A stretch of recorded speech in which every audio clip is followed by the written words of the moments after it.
ส่วนประตูวัดนี่เพิ่นก็เฮ็ดเป็นสีสวยสดงดงามสีแดงสีเหลืองสีเขียวเป็นพญานาค5 หัวก็ถือว่าเพิ่นอนุรักษ์รักษาให้คนรุ่นใหม่สืบทอดบูรณะรักษาและให้มีการตกแต่งเป็นแบบเอกลักษณ์แบบรุ่นใหม่พี่น้องการคิดแล้วแต่การออกแบบหรือว่าสบายดีพบกันเช่นเก่าเช่นเคยกับทีมงานซ่อง YouTube สวัสดีพี่น้องวันนี้ข้าพเจ้าจะนำพาท่านผู้ชมไปรับชมอีกหนึ่งสถานที่ท่องเที่ยวทางด้านวัฒนธรรมนั่นก็คือวัดอัม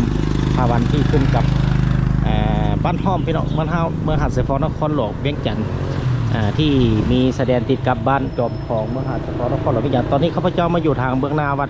เป็นที่เฮียมห้อยที่มีพญานาคอยู่ถึงกำแพงนี่จุดนี้ครับผู้ชมเห็นก็ถนนนี่มาแต่กลางเมืองนครหลวงเวียงจันทร์พอแหละห่างจากประตูไซก็ประมาณ16.5 กิโลเมตรพี่น้องมาฮอดจุดนี้มาตามพี่เด้อมาทางโบโอบ้านห้อมก็จะเห็นวัดอยู่ทางเบื้องขวามือเชิงอยู่ติดกับห้อมข้าวปุ้นเจียวขิงแม่แสงจันทร์นี่เลยพี่น้องบอกไกลพี่น้องก็ถือว่าเป็นบรรยากาศหนึ่งที่เป็นสถานที่ท่องเที่ยวทางด้านวัฒนธรรมเป็นห้างข้าวปุ้นแม่แสงจันทร์นี่ติดนี่เลยพี่น้องวัดนี่สังเกตไม้พญานาค5 หัวเพิ่นเฮ็ดยองอยู่ถึงกำแพงบัดนี้เข้าไปเบื้องในว่าจะเป็นแบบใดสวยงามอีหลีพี่น้องที่จริงแล้ววัดนี่ก็ข้าพเจ้าก็ไกลไปไกลมาก็บ่ได้เคยได้เข้ามาเบื้องในมื้อนี้ใช้เวลาว่างๆในวันที่13 เดือน 3 ปี 2016ก็ย่างเวลาว่างๆก็สวยมาครับสมพี่น้องการตกแต่งประดับประดาก็จะเป็นพญานาค5 หัวกอดเกี้ยวอยู่ทั้งสองข้าง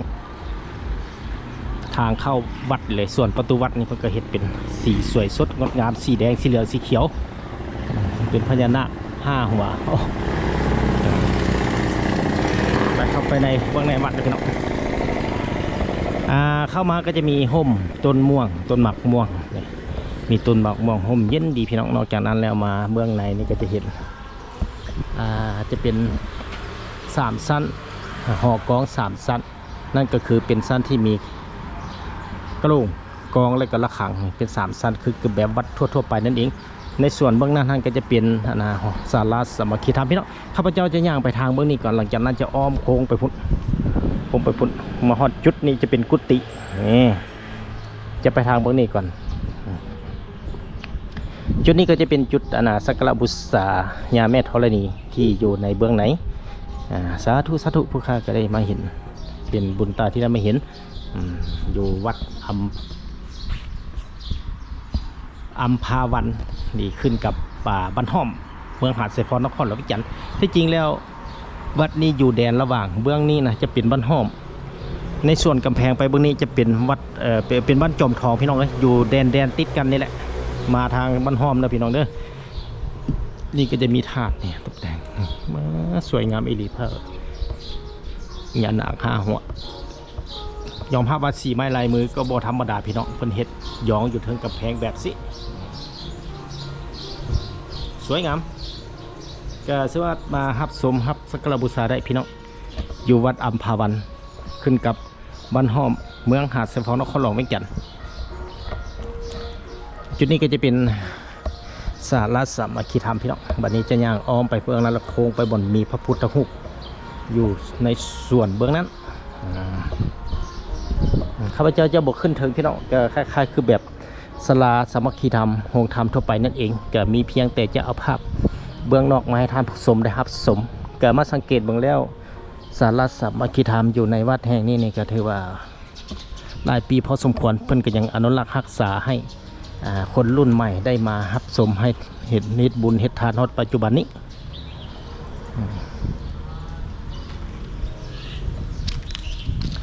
มาในส่วนเบื้องนี้เนี่ยโอ้พี่น้องอยู่ห่มเย็นดีมีต้นหมากม่วงมีต้นหมากม่วงต้นอื่นๆเนาะเป็นห่มเย็นดีมีต้นคูนส่วนเบื้องนั้นก็จะเป็นบนจุดหนึ่งที่ไปเป็นน่าจะเป็นกุฏิน้อยแหละพี่น้องเป็นจุดอย่างจุด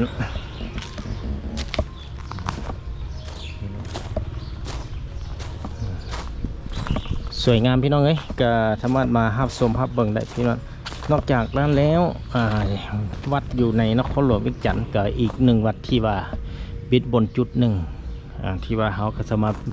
มาพักผ่อนหย่อนกายในยามพักตอนสวยได้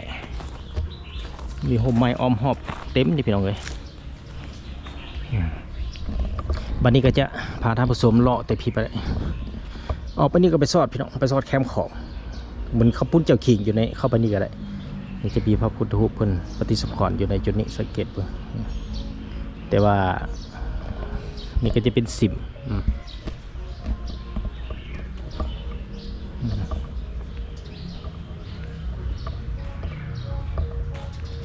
นี่ก็จะเป็นพระเจ้าโอ้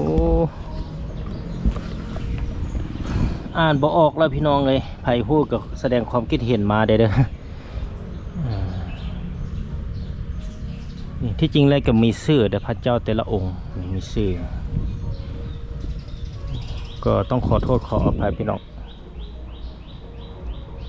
บ่ฮู้ชื่อพระพุทธรูปพระเจ้านี่ก็จะเป็นโอนี่จะเป็นพระพุทธรูปปางประธานองค์นี้แม่นพระพุทธรูปปางประธานพระพุทธรูปปางประธานพระพุทธรูปปางประธานคนน่ะนี่จะมีขันห่มพี่น้องจะมีขันห่มจะต่างอันนะแบบพุทธจะเป็นพระประจำวันเสาร์นะนี่จะเป็นพระประจำวันพุธตอนกลางคืนพี่น้องนี่เป็นพระวันพุธตอนกลางคืนประมาณนี้มานี่ก็จะเป็นชื่อง่ายก็คือพระประจำวันเสาร์ถ้ามีพญานาค5 หัวได้มีพระเจ้านั่งอยู่ในส่วนลุ่มฮั่นพี่น้องก็ถ้าว่าอีกหนึ่งบรรยากาศที่ทีมงานซ่องสวรรค์มนาก็ได้อัปเดตมาแต่ละจุดแต่ละม่องหลายบ่อนพอสมควรละกลับมาเบิ่งธาตุนี่ก่อนเป็นธาตุเก่าแก่เพิ่นก็ได้มีการอนุรักษ์รักษาไว้นี่ให้ท่านผู้ชมได้เห็นมาฮอดปัจจุบันนี่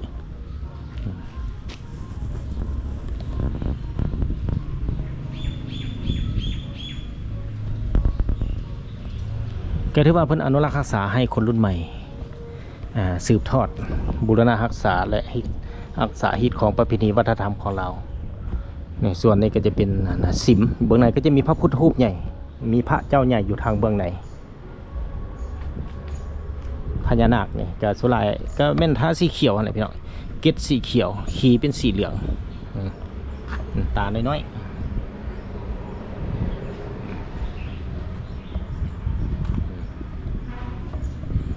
ตาน้อย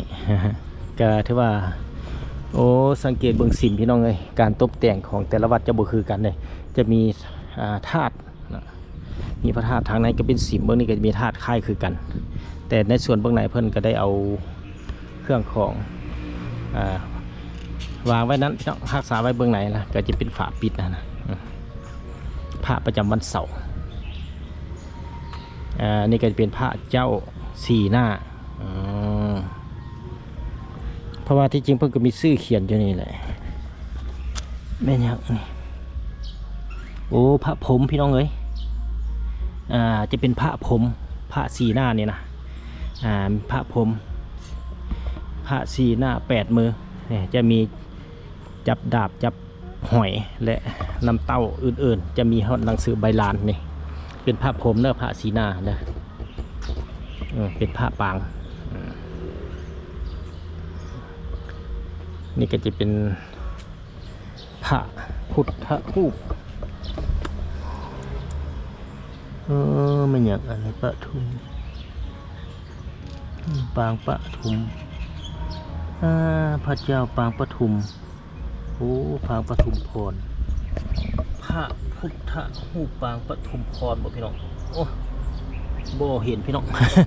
เพื่อนเฮ็ดเป็นหนังสือเป็นห้องเข้าไปนะ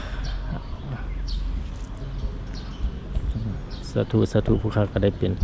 บุญตาที่ได้มาเห็นพี่น้องก็ถือว่าเป็นอีกหนึ่งบรรยากาศที่เห็นบ่สังเกตท่านผู้ชมถ้าเป็นจุดแบบนี้เนี่ยก็จะเป็นรูปปั้นของพระอาจารย์ผู้ที่เพิ่นมีชื่อเสียงโด่งดังอยู่ภายในวัดนี้แหละพี่น้องก็ได้มีการเป็นรูปปั้นแล้วก็เอามาไว้อยู่ในวัดนี้เพื่อให้ผู้คนจารึกบุญคุณสักการะบูชาคล้ายๆคือกับแบบที่เพิ่นรอพระอาจารย์นายบุญมาสิมพรหมวางล่าสุดในต้นเดือน 1/2016ที่ผ่านมาอยู่วัดวันฝ่ายนะคล้ายๆคือกันพี่น้องนี่ก็จะเป็นรูปปั้นของพระอ่าอ่าพระอาจารย์ใหญ่อยู่ในวัดนั่นเองพี่น้องก็สามารถไปติดตามครับเบิ่มชมย้อนหลังได้ทีมงานช่องสามวันมาก็ได้อัปเดตลงไปที่แฮมห้อย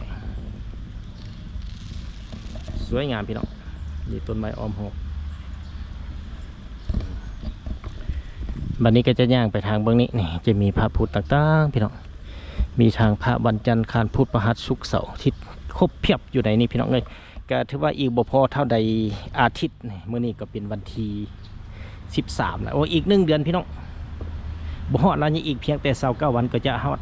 บุญปีใหม่สงกรานต์ลาวในปี2016ที่จะมาถึงก็จะมีพอออกไม่ออกตัวญาติโยมเข้ามาสักการะบูชามหดสงมาหดสงมาหดน้ำใส่น้ำหอมหดน้ำซึ่งว่าเป็นบุญปีใหม่ลาวประจำปีนั่นเองพี่น้องนี่ก็จะเป็นมาเบิ่งในส่วนเบิ่งนี้ก็จะเป็นคือเป็นรุ่นเก่าแก่แต่กี้พี่น้องมาสังเกตเบิ่งนั่นจุดห้องโถงคนเฮ็ดไว้นี่สาธุสาธุผู้เขาก็ได้มาเห็นพี่น้องเกิดเพื่อละฮอดยามปีใหม่ลาวก็จะได้มาหดสงพระเพิ่นนั่นเอง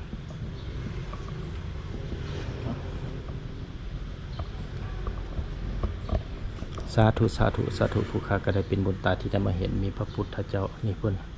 มีหลายองค์นี่เพิ่นก็ได้ปฏิสังขรณ์มาอยู่ในจุดนี้ผ้าที่นอนอยู่หันเป็นผ้าวันอังคารพี่น้องที่นอนอยู่ทางหลังอยู่วัดอัมพาวันที่ขึ้นกับบ้านห้อมเมืองหาดไซฟอนนครหลวงเวียงจันทร์นะพี่น้องก็สามารถมารับชมสักการะบูชาได้พี่น้อง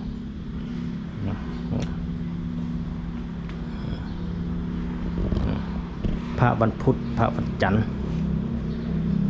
พระวันอาทิตย์นี่เห็นบ่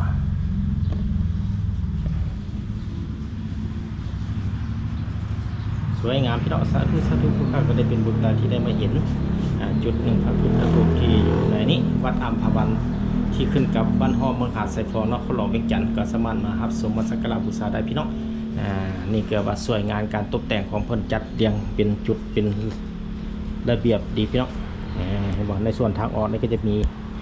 พญานาคหัวเดียวนี่ทาสีเดียวก็แล้วแต่การตกแต่งแล้วกันออกแบบพี่น้องก็แล้วแต่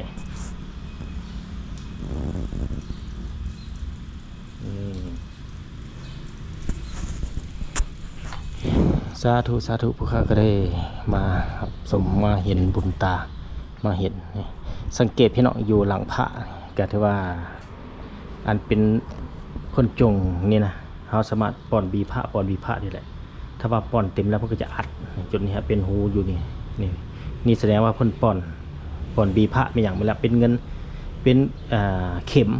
เป็นเงินเป็นคำกันแล้วแต่ส่วนบุคคลที่ว่าอยากเฮ็ดบุญเฮ็ดทานนั่นเองก็แล้วแต่ป้อนบ่ได้ว่าบังคับเนาะจุดนี้ปลดหลังจากเต็มแล้วเพิ่นก็จะอัดปิดคือแบบองค์อื่นๆนั่นเอง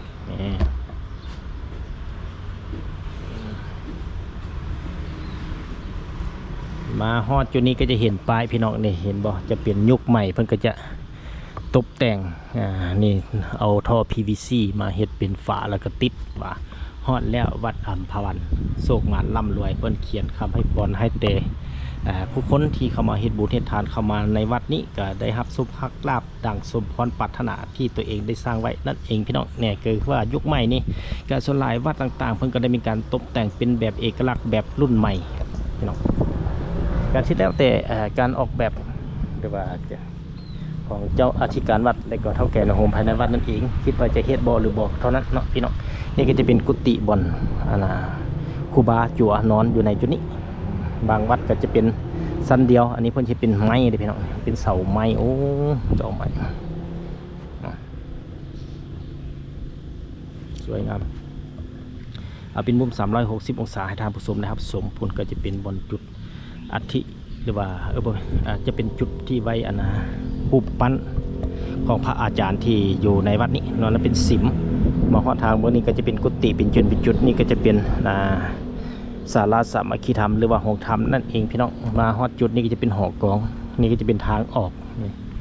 ครบ360องศามาฮอดกุฏิของครูบานั่นเองวันนี้จะย่างไปฮอดจุดนั้นแล้วก็จะได้เดินทางกลับบ้านพี่น้องสังเกตไหมพี่น้องกำแพงทางเบื้องหน้าในเพื่อนเฮ็ดเอาหินมาก่อเลยได้ ก็สวยงามอีหลีพี่น้องหนาแน่นก็ถือว่าเฮ็ดเป็นการห้องฮับฐานห้องฮับพญานาค5 หัวที่เบิ่นเฮ็ดปุ่นก็งูเงี้ยเกี่ยวเกี่ยวขึ้นมาเกี่ยวขึ้นนี้มานี่ก็จะเป็นกำแพงเข้าวัดเพิ่นก็เฮ็ดหัวพญานาคเป็นซ้อนเป็นจุดเป็นนั่นคือกันในส่วนถึงเห็นปะในส่วนทางกำแพงบนนั้นก็เป็นอีก1 ตัวจะเป็น2 ตัวเด้อพี่น้องเด้อก็คือท่านผู้ชมแหละมาทางบ้านห้อมพี่น้องก็จะเห็นอยู่ทางแคมทางนี้เลยก็จะเห็นเป็นพญานาคใหญ่ๆ2 ตัวที่ปิ่นหัวเข้าหากับประตูโค้งเข้าวัดอัมพวันที่ขึ้นกับบ้านห้อมเมืองหาดไซฟองนครหลวงเวียงจันทน์นั่นเองพี่น้องนี่ก็ที่ว่าง่ายๆพี่น้องมาเห็นอยู่แคมทางเลยบ่ได้ยากบ่ได้เข้าห้อมอย่างอยู่ในแคมทางนี่มาเห็นฮานแปลงรถเนี่ยก็อยู่โค้งกันข้ามนะส่วนวิทย์โค้งนี่ไปเข้าไปห้อมนั่นก็จะเป็นบ้านจอมทองเป็นแดนต่อระหว่างบ้านห้อมและบ้านจอมทองถนนการไปมาก็สะดวกสบายเป็นทางคอนกรีตเป็นเทียมไว้ถ้าว่าไปตื่มก็จะเป็นวัดธงธาตุแต่ข้าพเจ้าจะบอกไปในเท่านี้มาเท่านั้นนี้โอกาส